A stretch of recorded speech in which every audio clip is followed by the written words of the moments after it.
Ora viva, minhas amigas e meus amigos, sejam todos bem-vindos à página Só para Esclarecer.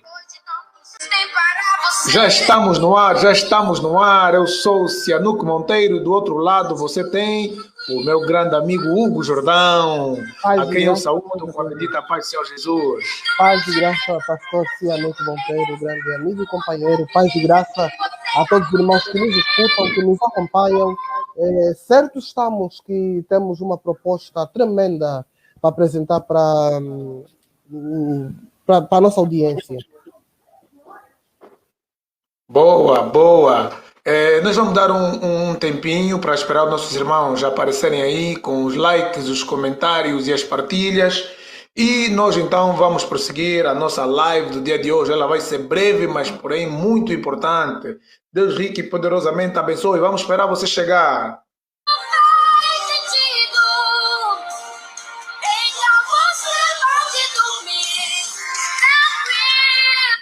Boa, boa, boa, boa. Eu saúdo os amados irmãos com a bendita paz do Senhor Jesus. A paz do Senhor Jesus. Opa, eu não estava a ver aqui os comentários, nós já estamos cheios de comentários aqui do outro lado. A Maria Severino já está do outro lado. Deus abençoe. Ela já começou a mencionar os seus amigos. Diz faz tempo que participei. Disse, noto mudança na página. Você está aqui com o engenheiro, pá. Você está aqui com o engenheiro Hugo Jordão. Então tem que notar essa diferença. São mudanças profundas, Maria Severino. Fica ligada. O pastor Nelson, que é o judeu rosa, diz paz e graça. Guinamão Noel Júnior, a paz, abençoada lua, abençoada paz. Então, o pessoal vai chegando, chega. Bem, deixa-nos começar aqui uma pequena conversa com o Hugo Jordão, até porque hoje nós não vamos poder ter uma conversa muito longa e muito extensa, e eu prometo falarmos com mais detalhes sobre o assunto no próximo sábado, mas hoje assim de forma resumida, até porque hoje é aniversário da querida esposa do nosso amigo Hugo Jordão, a irmã Tírcia Jordão, ela que está completando mais uma primavera, mais uma risonha primavera, e já está aí do outro lado também a nossa irmã Delfina Jordão, que é a mãe do nosso amigo Hugo Jordão. Bem, Hugo, as pessoas se perguntam... Só aqui um pequeno detalhe, um quebra-gelo nessa coisa de aniversário. Alguns cristãos dizem o seguinte, olha, não se pode cantar parabéns. O cristão de verdade ele tem que cantar venham os bens. Parabéns significa parar, travar os bens. Então você tem que cantar venham bens. Eu não sei onde é que o pessoal tira esse tipo de coisa. Mas pronto, aí para a minha doce amada Tícia Esmeralda, parabéns, venham bens. Deus te abençoe e te bendiga rico e poderosamente, e a todos os irmãos que nos escutam também. Boa, boa, boa. Está aí do outro lado a mulher de Deus, a Maria José Lara Alves Boal, a partir de Portugal, Lisboa. Hoje é Angola, Portugal e Brasil. Está a mulher de Deus também, Manuela Faria, que já mencionou o Teca Sala. Temos aí o Guilherme Fortunato. Todos vocês, sejam todos bem-vindos. Afinal de contas, ainda bem, deixa eu aproveitar a vossa presença aqui para podermos esclarecer algumas coisas. Porque, afinal de contas, Hugo Jordão, fé e cidadania. O que é que vocês pretendem, quando digo vocês, estou a dizer você e o Cianuco Monteiro, o que é que vocês pretendem com essa série Fé e Cidadania? Será que vocês têm alguma coisa contra o sistema, contra a igreja? Porque vocês ficam assim a perguntar, mas qual é o objetivo deles? O que é que eles querem com isso? E hoje eu queria conversar contigo assim rapidamente sobre o impacto da reforma protestante aplicada ao nosso contexto do evangelicalismo em Angola. Jesus disse o seguinte, o Filho do Homem não veio para ser servido, mas ele veio para servir e dar a sua vida por muitos. O que queremos dizer é que nós estamos aqui para servir o corpo de Cristo, para servir a igreja, para servir os santos e para servir a pátria. Nós não estamos aqui para combater a pátria, nós não estamos aqui para combater a igreja, nós não estamos aqui para combater o povo de Deus, muito pelo contrário, por amor ao povo de Deus, por amor à pátria, porque nós temos essa dupla cidadania. Nós somos cidadãos de Angola e também somos cidadãos do céu. Então, Pedro vai dizer que a nossa pátria está nos céus. mas ao mesmo tempo nós vamos ver Paulo, quando era apertado, ele fazendo apelo ou fazendo jus à sua cidadania romana.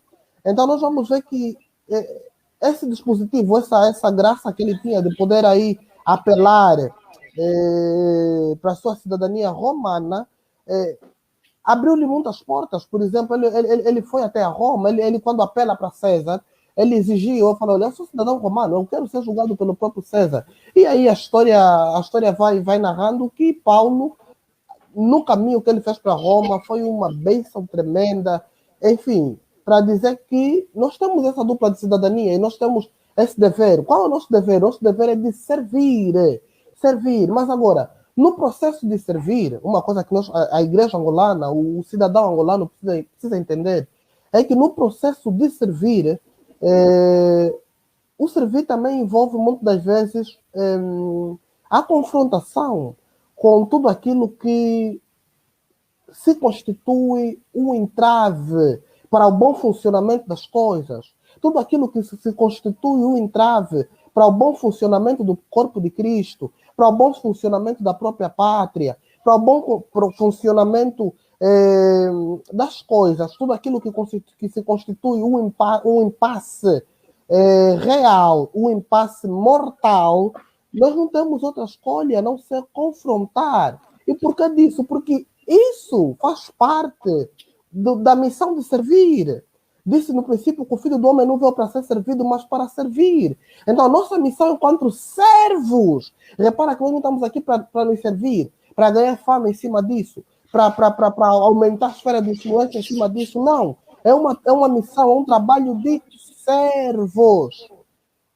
Acima de tudo, de servos. Então, essa missão envolve muitas das vezes despertar mentes, abrir consciências, trazer luzes para as pessoas. E é isso, e foi precisamente isso, por exemplo, que os reformadores fizeram no ambiente da reforma protestante. Eles perceberam que o sistema vigente, o catolicismo, ele se constituía no entrave para o próprio corpo de Cristo. O que é que eles fizeram? Protestaram. O que é que eles fizeram? Denunciaram aquilo. Então, muitas vezes o que nós fizemos é isso. Nós protestamos, nós denunciamos. Mas o mais irônico é que você vai ver protestantes ficando tristes com outros protestantes que estão a protestar. Então, parece que se o pessoal vivesse na época de Lutero, provavelmente já sabemos de que lado eles ficariam. Eles ficariam do lado papal, eles ficariam do lado de Roma. Essa é a grande verdade. A grande maioria dos evangélicos, dos protestantes hoje, eles, se tivessem no contexto da reforma protestante, eles aliar-se-iam a Roma. Eles aliar-se-iam ao Papa. Essa que é a verdade.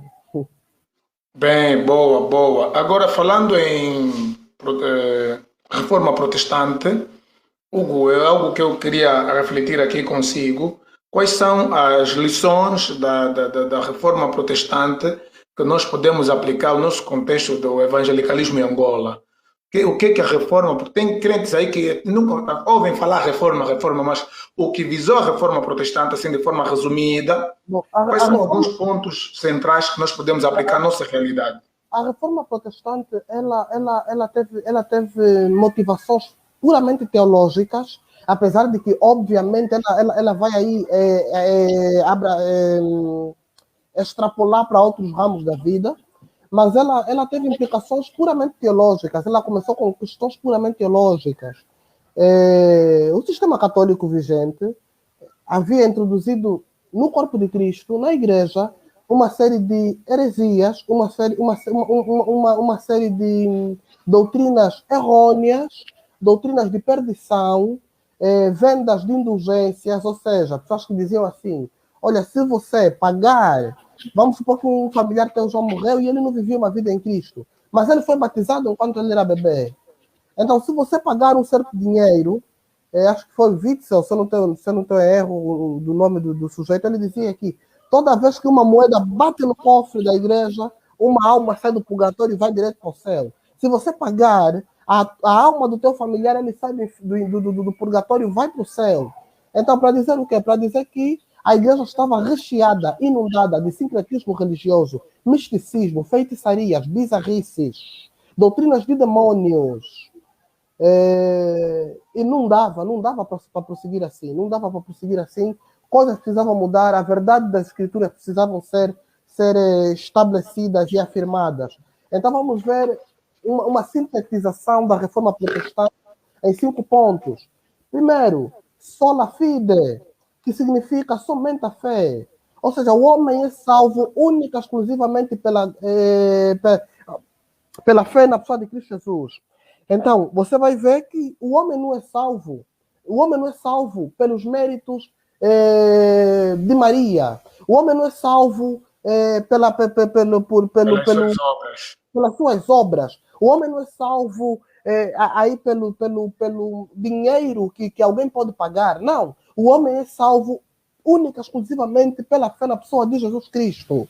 Sola fide. Segundo, sola gratia. Não é, se calhar eu teria invertido. Sola gratia. Sola graça. O homem é salvo única e exclusivamente pela graça. Ou seja, não há participação minha nesse processo, não há mérito meu nesse processo, é uma ação gratuita. Ou seja, desde o momento que eu estou a comprar a minha salvação, desde o momento que um familiar meu está a comprar a minha salvação, para eu sair do purgatório e ir para o céu, automaticamente já não é de graça. Percebe? Então, a salvação é pela graça sois salvos por meio da fé, isso não vem de nós, é dom de Deus. Sola gratia, sola fide, solos Cristos, somente Cristo, não há salvação fora de Cristo, não há Papa, não há... O Papa, por exemplo, o título do Papa, o título oficial do Papa é Vicarius Filii Dei, que significa substituto do Filho de Deus. Não é? Havia orações a santos. Há na Igreja Católica aquilo que chamam de tesouros de méritos. Acredita-se que existem algumas pessoas que eram tão santas e tão piedosas que eles adquiriram um tesouro de mérito. O que isso quer dizer? Eles adquiriram uma capacidade de ouvir, eles já estão mortos, mas eles conseguem ouvir orações, intercedem por nós. Mas espera aí, a Bíblia fala que há só um mediador entre Deus e os homens, Jesus Cristo, o homem. Então, quando você diz que Maria, por exemplo, você vai ver qual a oração, há várias orações a Maria. Ave Maria, cheia de graça, rogai por nós os pecadores, agora e na hora da nossa morte. Mas espera aí, a Bíblia diz que só Jesus roga por nós, só Jesus intercede por nós à direita do Pai. Quando você diz que Ave Maria, cheia de graça, rogai por nós pecadores, você está se opor, você está numa condição de oposição àquilo que a palavra de Deus ensina. A Bíblia diz que somente Jesus intercede por nós.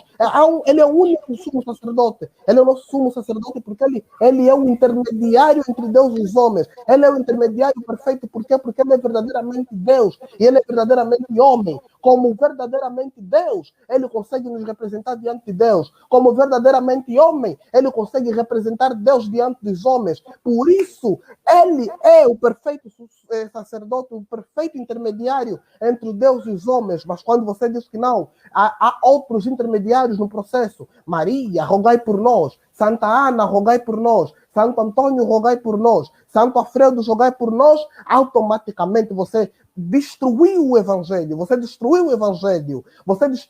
introduziu heresias perniciosas e heresias de perdição. Só Jesus Cristo é o mediador entre Deus e os homens. Por isso é que eles falaram solos Cristos, só Cristo. Quarto ponto, sola fide, sola gratia, solos Cristos. E aí tem também sola Escritura quer dizer o que? Somente a Escritura. Isso quer dizer que o crente só pode ler Bíblia? Não. Isso quer dizer que a nossa regra de fé e prática vem das Escrituras. Nós lemos outros livros, mas nenhum outro livro está acima das Escrituras. Nenhuma tradição está acima das Escrituras. A Igreja Católica vai dizer que eles tinham o poder de criar aqui tradições, ainda que não está escrito na Bíblia. A Igreja dizia que eles têm o poder de criar algumas tradições. Tradição, por exemplo, de orar pelos mortos. Tradição, por exemplo, de fazer X, Y, aquilo. É a tradição da Igreja. Não existe nenhuma voz de homem, nenhuma voz de papa, nenhuma voz de freira, nenhuma voz daquilo ou daquilo, da culatra. Somente as Escrituras. O que você está ensinando Se não tem base nas escrituras, se não tem raiz nas escrituras, não importa se você é o pai grande dos pais grandes, não importa se você é o papa, não importa se você é sumo apóstolo, não sei aonde, você é anátema, segundo aquilo que Paulo disse. Se alguém vir até vós e vos pregar um outro evangelho, além daquilo que nós já propusemos, além daquilo que está estabelecido, considere anátema, ainda que for o anjo do céu, ainda que for nós mesmos, ainda que for qualquer uma outra pessoa,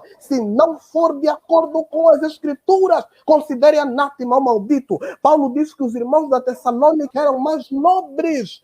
Desculpa, os irmãos de Bereia eram os irmãos da Tessalônica, porque eles analisavam tudo segundo as escrituras. O crente é aquele que analisa tudo segundo as escrituras. Nós tínhamos um intelectual angolano que dizia primeiro angolano, segundo angolano, terceiro angolano. O crente tem que aprender a dizer a mesma coisa. Primeiras escrituras, segundas escrituras, terceiras escrituras, quartas escrituras. Depois a tua opinião, as escrituras importam. As escrituras importam. Primeiras escrituras. Aleluia. Terceiras escrituras. Diz escrituras, quando Jesus chegou diante de Satanás, Jesus não foi lá lhe falar de filosofia, não lhe falou de marxismo. Jesus falou, está escrito. O diabo lhe falou, se tu és o filho de Deus, transforma essa pedra em pão. Jesus Cristo não citou os historiadores do tempo dele. Jesus não citou os intelectuais do tempo dele. Ele disse, está escrito, não só do pão viverá o homem, mas de toda a palavra que sai da boca de Deus. E depois o diabo lhe transportou no pináculo do templo e ele disse, se és o filho de Deus, lança-te daqui para baixo, porque está escrito. Olha que o diabo também usou, está escrito. Joga-te daqui para baixo, porque aos seus anjos dará ordem a teu respeito para que te guarde e não tropece, não uma pedra de tropeço. E Jesus lhe respondeu, também está escrito, não tentarás ao Senhor teu Deus. E de seguida o diabo lhe transportou e lhes mostrou todos os reinos da terra e disse, tudo isso darei se postado me adorares. E Jesus lhe disse, vai-te Satanás, porque está escrito, só o Senhor teu Deus adorarás e só a Ele servirás ou prestarás culto. Quer dizer que a minha conversa termina quando você tocou na adoração. Repara que Jesus não falou sai no diabo quando lhe propôs transformar pedra em pão. Jesus não falou sai ao diabo quando ele lhe falou para se atirar, mas Jesus lhe falou sai quando o diabo tentou lhe propor adoração. Quer dizer que todo aquele indivíduo, o meu papo, a minha conversa termina quando você tenta roubar aquilo que pertence a Deus. E onde é que eu aprendo com isso? Na Bíblia, Isaías disse, assim diz o Senhor, o meu nome é Jeová, a minha glória a outro não darei. A nossa fé está baseada nas Escrituras. Por isso é que fé não é uma coisa mórbida. Fé não é imaginação, não é delírio. O que é fé? Fé é o firme fundamento das coisas que se esperam, prova das coisas que não se veem. O que é firme fundamento? É coisa que tem fundamento, que está fundada, que está alicerçada, que está enraizada. Isso é fé. Hugo, repara aqui. Palavra. Hugo, repara aqui. Jesus, tendo jejuado 40 dias e 40 noites, ele estava inflamado do poder, através do poder do jejum, num propósito ultra MCN, mas o diabo veio. A Bíblia vai dizer que tendo jejuado e orado, o diabo veio, mas quando ele usa a palavra, o diabo foge. Então significa que você pode ser uma pessoa de oração, você pode ser uma pessoa de jejum, o diabo não vai fugir oração e jejum. O diabo vai fugir o conhecimento pleno da palavra de Deus. Orar é bom, jejuar é bom. Jesus disse que não há casta que não sai, se não for por jejum e oração. Meu querido, é tudo um único pacote. É um único pacote. Não te adianta você fazer jejum e oração. O meu saudoso pai dizia, muita Bíblia, pouca oração, você se torna um bom intelectual. Muita oração, pouca Bíblia, você pode se tornar facilmente um quimbadeiro. Temos o último sola, que é o Sol e deu glória. O último sola, aliás, sempre que a pessoa está cheia das escrituras, as escrituras te compelem a orar. Não é? E quanto mais você ora, mais prazer pela Bíblia você vai ter. A menos que você faça orações hediondas.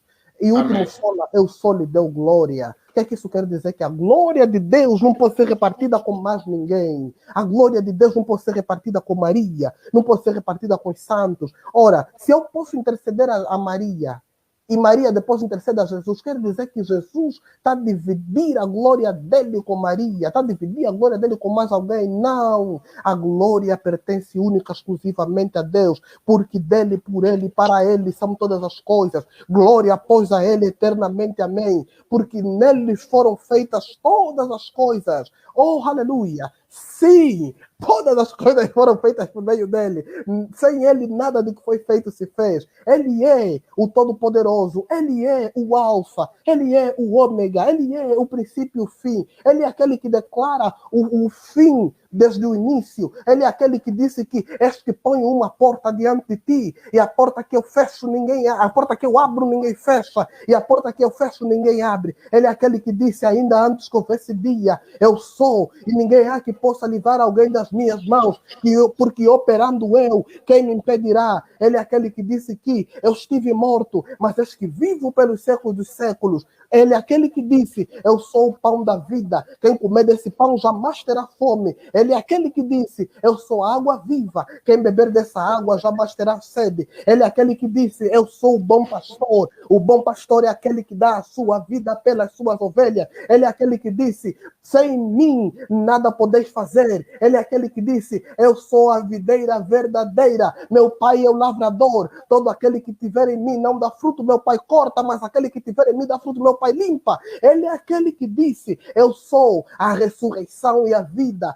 Quem crê em mim, ainda que esteja morto, viverá. Ele também é aquele que disse, eu sou o caminho, a verdade e a vida. Ninguém vem ao Pai, senão por mim. Jesus é tudo. Ele é o princípio, ele é o fim, ele é o caminho, ele é a verdade, ele é a luz. Ele disse, eu sou a luz do mundo. E a luz é que ilumina em todos os homens. E por isso, somente deve ser creditado a glória a ele. Não pode ser usurpada, não pode ser dividida, não pode ser subtraída, não pode ser usurpada, roubada. A glória pertence a ele, o louvor pertence a ele, a adoração pertence a ele, o mérito é dele, o crédito é dele. Automaticamente isso destrói com pai grandismo aquela sensação de que eu sou pai grande. Eu, quando passo por esse tapete vermelho, Jesus podia pedir tapete vermelho, ele andou embora sobre jumento. Palmeiras, meteram Palmeiras, ele montou um jumento. Ele podia ter aparecido num cavalo terrível branco, ele apareceu num jumento, um animal feio. Jesus é ele, somente a glória. Baixa o pedestal. Eu não converso com aqueles porque eu sou pai grande. Baixa o pedestal, você não é pai grande, coisa nenhuma. Pai grande é Jesus.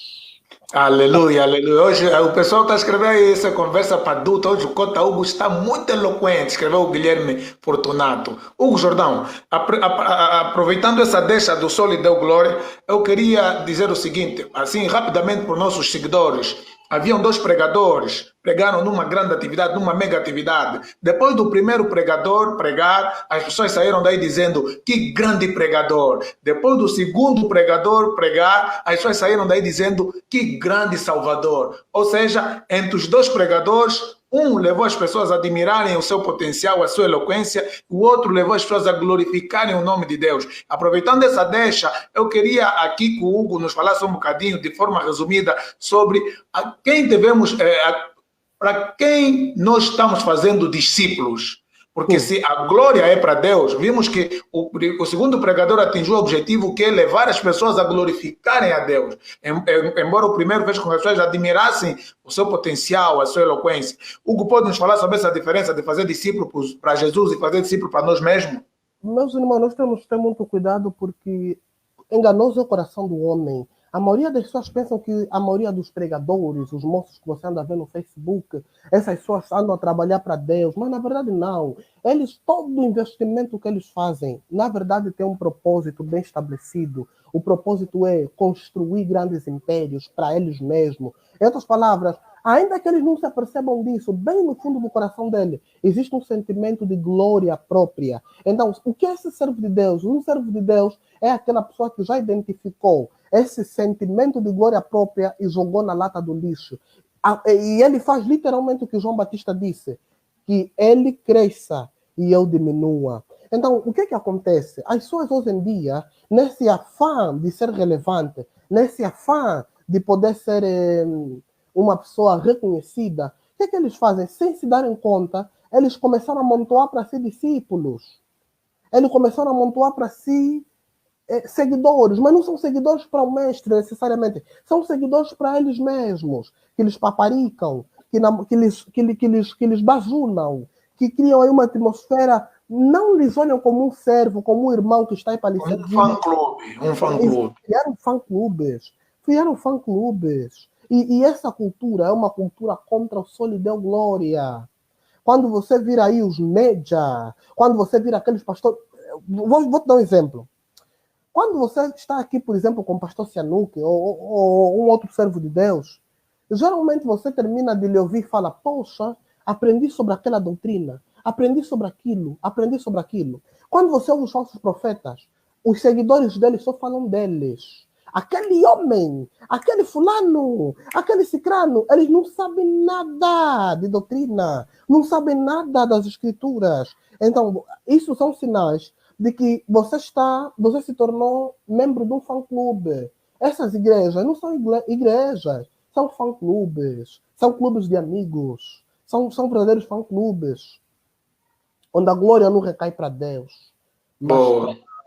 mas para o coach, para o média, para o sei lá quem. Boa. Bem, minhas amigas e meus amigos, deixem aqui de forma assim resumida dizer para vocês que o Hugo Jordão falou aqui uma coisa muito importante. Ele falou o propósito que fez com que os reformadores lutassem para tirar a igreja do obscurantismo em que se encontrava. E não somente tirar a igreja do obscurantismo em que se encontrava. Repare que no contexto em que se deu a reforma protestante no século XVI, a igreja encontrava-se por cima, ou dominando o Estado, ou seja, o Estado estava no cafrique da igreja. O rei que era nomeado rei, ele tinha que se ajoelhar e beijar os pés do Papa. E a reforma protestante não teve apenas efeitos espirituais ou teológicos sobre a igreja, teve também aspectos a nível político e social em vários países. Daí que, como eu disse, um dos propósitos de Lutero e outros reformadores era atribuir, já que é só a Escritura, atribuir a devida autoridade às Escrituras. E sobre a relação entre Igreja e Estado, Lutero vai ler as Epístolas Paulinas e vai ver que Paulo diz que toda alma esteja sujeita às autoridades. Então, um dos pensamentos, não só de Lutero, mas dos reformadores, era que existem dois poderes. Existe o poder eclesiástico, que é o poder espiritual, que é o poder da igreja, e existe o poder secular, é o poder do Estado, que Paulo vai dizer em Romanos capítulo 13. Toda alma esteja sujeita às autoridades. Então, existem aí dois poderes, o poder estatal e o poder da igreja. Não deve haver imiscuidade entre esses dois poderes, nenhum deve usurpar o outro. Significa que você, para contextualizar o que os reformadores fizeram e o que nós estamos fazendo hoje, é o seguinte. Os reformadores lutaram para tirar o Estado do cafrique da igreja e hoje, no nosso contexto angolano, nós estamos lutando para tirar a igreja do cafrique do Estado. Então, é preciso que se reconheçam que existem dois poderes separados e diferentes. A igreja com poder espiritual e o Estado com poder secular, como eu já disse aqui. E olha que Lutero defendia que toda alma deve se sujeitar às autoridades governamentais ou estatais, quando estas se sujeitam à autoridade suprema, que é a autoridade divina. Então, Lutero dizia que quando, por exemplo, as autoridades humanas não obedecem nem se submetem à autoridade divina, também há probabilidade de as pessoas, os cristãos, não se submeter a tais autoridades. Então, assim, para a nossa realidade angolana, quando você olha para a nossa realidade, nosso contexto triste em que a igreja está no cafrique do Estado, há uma monopolização, uma imiscuidade entre púlpito e política ativa, olhando para aquele cenário que você falou da reforma protestante, o que lhe oferece dizer sobre isso? Deixa-me só ler aqui um comentário da Manuela Faria e já tens a palavra. Ela diz, o ser humano tem tendência a amar o poder. Satanás sabe disso, por isso ofereceu reinos a Jesus. É necessário vigiarmos o coração para não perdermos o rumo e não esquecer que a honra e a glória é para Jesus. Nós somos apenas jumentos usados por Jesus. Glória a Deus. Um comentário super abençoado. Nós já estamos a 32 minutos de conversa. Eu penso que mais 10 minutos nós já vamos encerrar por hoje, só por hoje. até porque é uma data muito importante para aí o casal Jordão. Hugo, olhando assim especificamente para o nosso contexto, você já falou dos solas, já falamos aqui do impacto também político que teve a reforma protestante. Como você olha para o fenômeno religioso? Qual é a tarefa que não só o Cianuque e o Hugo têm, mas que todos aqui, a Maria Severino, a Silvana Mazuela, a Maria, a Manuela Faria, a abençoada Lu e todos os outros estão a nos acompanhar, porque estão todos convidados a essa luta. Qual é a nossa luta em Angola? O que é que a igreja deve fazer? Vimos que os movimentos revolucionários estão a se organizar, estão a dar tudo seminários para formação política para mulheres. Vimos afrocratas com intervenções políticas e na esfera religiosa para nós, ser fé e cidadania. Qual é o trabalho que nós temos para fazer em Angola e qual é o ponto final, qual é o objetivo? Volto a frisar o versículo que eu abri no princípio. Nós temos uma missão de servir. Nós somos servos, servos acima de tudo, servos de Deus. Nós também somos servos dos irmãos. Nós somos servos da nossa pátria. Nós somos servos da nossa comunidade, da nossa igreja. Somos servos uns dos outros. Quando estamos a ver os nossos conservos, quando estamos a ver os nossos conservos a passarem fome, numa situação deplorável, num ambiente de extrema corrupção, e nós ficamos aí nos trancados dizendo que estamos a orar. Isso é preocupante. Isso é preocupante. Então, nós temos uma missão assim muito árdua, que é fazer o quê? Que é precisamente de servir. Servir com seriedade. Nem que isso muitas vezes nos custe a própria vida, mas nós precisamos servir. Tem um ditado que diz que quem não presta para servir não serve para viver. Nós precisamos servir. Nós precisamos nos despir do pai grandismo, volto a frisar, nós precisamos servir. Nós precisamos descer do pedestal, conversar com o povo, deixar aqui de conversas que o povo não está a entender, só eu e você que estamos a entender, como no catolicismo, tinha uma classe, tinha a classe do clérigo e os leigos. Nós precisamos romper com isso. Nós precisamos, se existe algo que a igreja tem que deve ser restaurado na igreja, é a doutrina do sacerdócio de todos os santos, ou a doutrina do sacerdócio universal. Isso também é um princípio da reforma protestante, a ideia de que todos nós somos sacerdotes, todos nós temos responsabilidades, todos nós temos essa tarefa de fazer o que? De representar Cristo aonde quer que nós estejamos. Uns vão representar Cristo sendo pastores, outros vão representar Cristo sendo engenheiros, outros vão representar Cristo sendo médico, outros sendo empregada doméstica, outros sendo, sei lá, vendedores de rua. Todos nós estamos aí numa missão de servir, representando a Cristo. Quando nós servimos o nosso próximo, estamos a representar Cristo. O que é que Jesus ensinou, meu Deus dos céus? A parábola do bom samaritano. Servir, nós estamos aqui para servir. Nós precisamos servir, nós precisamos descer do pedestal. Então, quando nós servimos, nós vamos olhar para a realidade do povo. Nós vamos ver o que é que o povo precisa. Quando nós estamos aqui para servir, nós não vamos deixar o povo de jejum, vamos jejuar, quer dizer, o povo já passa fome o ano todo, e você enche o povo de jejum, vamos jejuar, jejum de 50, jejum de 40.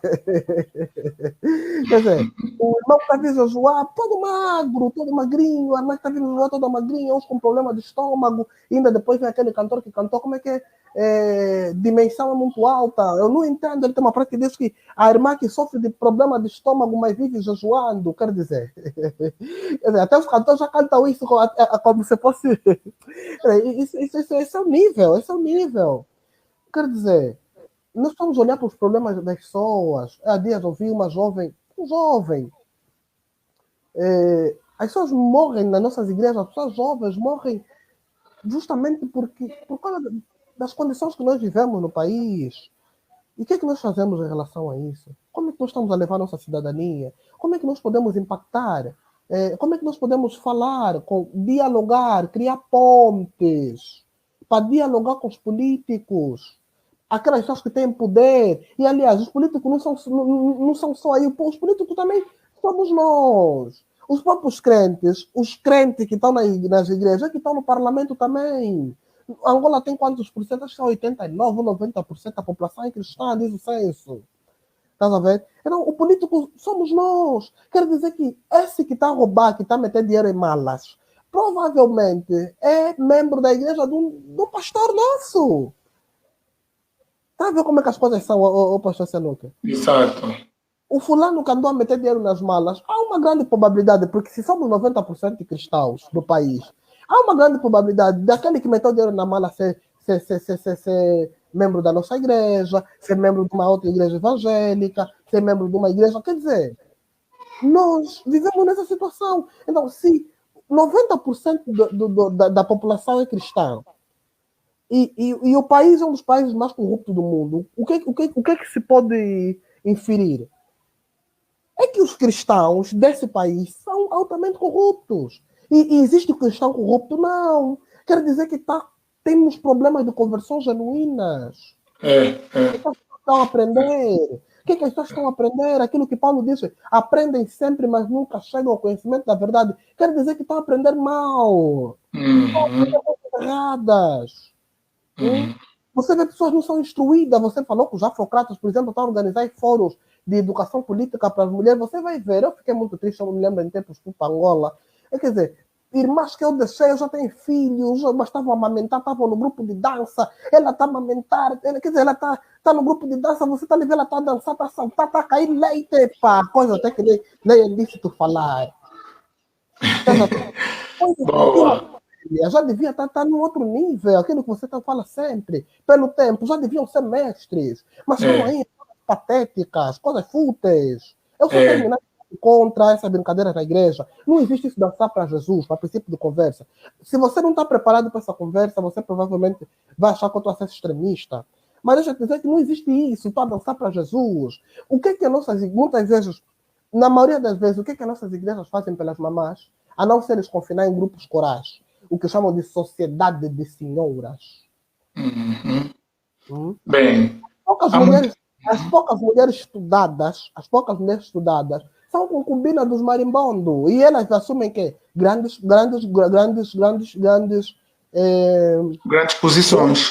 Grandes posições de decisão. Por quê? Porque essa concubina do marimbondo é uma das poucas mulheres estudadas.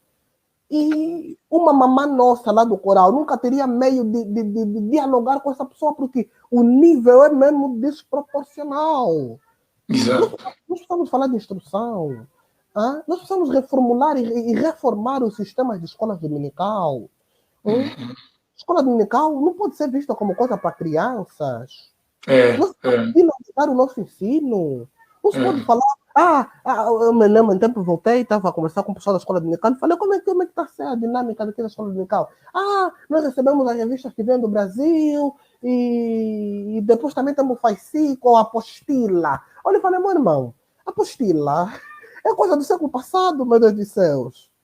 Vocês são jovens, você na tua faculdade, você cria grandes projetos na casa de Deus, na igreja, você está me falando mais em apostila.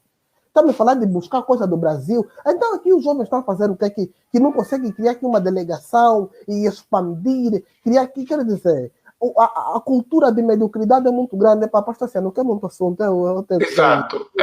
Bem, vou ler alguns comentários, vamos nos despedir. A Manuela Faria diz, o sistema político está infiltrado na igreja, as igrejas de maior número de crentes, está ligada e subjugada ao poder. Será necessário um trabalho árduo a partir da reforma nas lideranças, a menos que Deus, na sua infinita misericórdia, levante servos com o mesmo sentimento que vocês têm, com a ânsia de servir. Mas eu ainda creio que a oração é a nossa maior arma.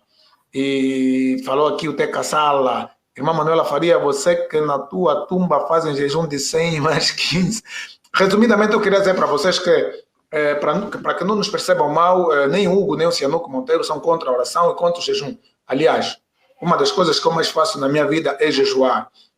Mas nós queríamos dizer que não basta orar, não basta jejuar, é preciso agir. É preciso que o crente, como disse o Hugo no princípio, que tem dupla cidadania, saiba como agir como cristão, como agir como cidadão da terra. Embora não haja essa separação, é cristão e cidadão, o mesmo crente tem a dupla cidadania.